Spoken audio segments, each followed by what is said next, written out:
ডিম ফুটে বের হচ্ছে মুরগির বাচ্চা। ইউটিউব দেখে এই মুরগির বাচ্চা উৎপাদনে বদলে গেছে দুই বন্ধু সহ গোটা গ্রামের নাম। আমরা মোটামুটি এগুলো দিয়ে একটি গ্রামে ভালোভাবে চলতে ফিরতে পারছি। চাইলে আপনারা করতে পারে দেশি মুরগির হ্যাচারি অথবা খামার। জামালপুরের সদর উপজেলার তিতপল্লা ইউনিয়নের কাষ্ঠসিংহা গ্রামের দুই বন্ধু হুমায়ুন কবির ও আল মামুন। একসময় তারা পোশাক কারখানা ও আনসার বাহিনীতে কর্মরত ছিলেন।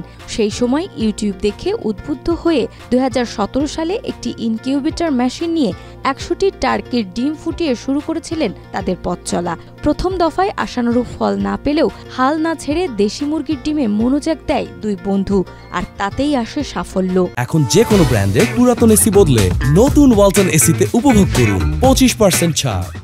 আমি আগে গার্মেন্টসের অ্যাডমিন এইচআর অফিসার হিসেবে চাকরি করতাম। তারপরে ওই ইউটিউবে দেখে বিভিন্নভাবে দেখলাম যে মুরগি, তখন টার্কি মুরগির ব্যবসাটা ভালো ছিল। তো সেই সুবাদে আমি 100 ডিম ক্যাপাসিটির একটা হ্যাচারি মেশিন ক্রয় করি। সেখান থেকে আমার ব্যবসাটা শুরু। আমি আর আমার এক বন্ধু মামুন, আমরা দুজনে ব্যবসাটা শুরু করি। আমি মূলত আনসারে চাকরি করতাম। চাকরির পাশাপাশি আমরা অন্য কিছু করার চিন্তা চেতনা করি। আমি আমার এক বন্ধু দুইজনে মিলে আমরা এই ইউটিউব বা অনলাইন বিভিন্ন ঘাটাঘাটি করে দেখি যে না মুরগির বাচ্চা ফোটানো সম্ভব। তখন থেকে আমরা দেশি মুরগির বাচ্চা উৎপন্ন শুরু করলাম। প্রথমে যৌথভাবে হ্যাচারি শুরু করলেও পরে ব্যবসার পরিধি বাড়ায় আলাদা দুটি হ্যাচারি গড়ে তোলেন তারা। আজ সেই পথেই অনুপ্রাণিত হয়েছে আরও 42 জন তরুণ। শামীম আহমেদ, মনিরুল ইসলাম, মাসুদ ও সাকিব সহ অনেকেই বর্তমানে সফলভাবে পরিচালনা করছেন নিজেদের হ্যাচারি। এখন পর্যন্ত আমরা এই ব্যবসায় আমাদের এলাকায় অনেকেই জড়িত। এখন আমার এই ব্যক্তিগতভাবে 10-12টা মেশিন আছে, 24,000 ক্যাপাসিটি ডিমের। তো 18 থেকে 20,000 বা 22,000 বাচ্চা আমি প্রতি মাসে সেল করি। স্থানীয়ভাবে সংগ্রহ করা ডিম বাছাই করে নির্দিষ্ট তাপমাত্রায় ইনকিউবেটরে রাখা হয়। প্রতিদিন 3 থেকে 4 ঘন্টা পর ডিম ঘুরিয়ে দেওয়া ছাড়া বেশি কিছু করতে হয় না। 21 দিনের মাথায় বাচ্চা ফুটে বের হয়। এরপর সেগুলোকে ব্রুডারে লালন পালন করে বাজারজাত করা হয়। প্রতি মাসে 70 থেকে 80,000 ডিম থেকে উৎপাদিত হচ্ছে 50 থেকে 60,000 বাচ্চা।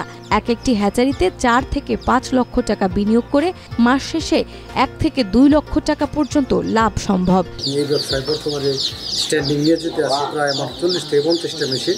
মাসে প্রায় 50 থেকে 60,000 বাচ্চা উৎপন্ন হয়। এগুলো বাংলাদেশের 64টা জেলায় ডেলিভারি দিয়ে থাকি।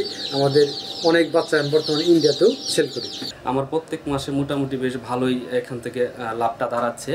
ইনভেস্টটা আমি ধরি প্রতি মাসে 4 থেকে 5 লাখ টাকার মতো আমার ইনভেস্ট করা লাগে, এবং এইখান থেকে অবশেষে বিক্রি করার পরে এখানে আমি 6 থেকে 7 লাখ টাকার মতো আমি এখানে পাই প্রত্যেক মাসে।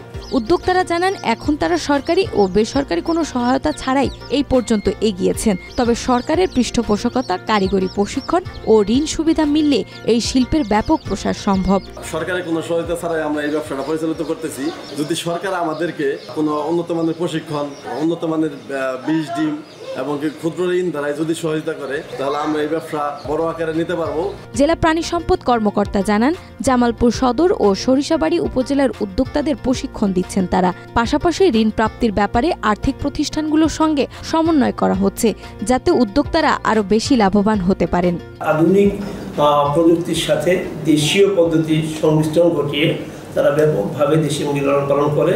এই সমস্ত তরুণ উদ্যোক্তারা আধুনিক পদ্ধতিতে দেশি মুরগি লালন পালন করে ব্যাপকভাবে লাভবান হচ্ছে। প্রাণী সম্পদ বিভাগ তাদেরকে সর্বাত্মক সহযোগিতা এবং কারিগরি দিকে আমরা প্রশিক্ষণ দেওয়ার চেষ্টা করছি। তাদেরকে আরও লাভবান করার জন্য বিভিন্ন অর্থলগ্নিকারী প্রতিষ্ঠানের সাথে সংযোগ করে দিয়ে তারা এই পেশা এবং এই কাজ যাতে সুন্দরভাবে এগিয়ে নিতে পারে আমরা সহযোগিতা করব। সরকারি ও বেসরকারি পর্যায়ে সহায়তা বাড়লে এই শিল্প দেশের অন্যান্য অঞ্চলেও ছড়িয়ে পড়বে। এতে যেমন উদ্যোক্তা তৈরি হবে, তেমনি বদলে যাবে গ্রামের আর্থসামাজিক অবস্থা।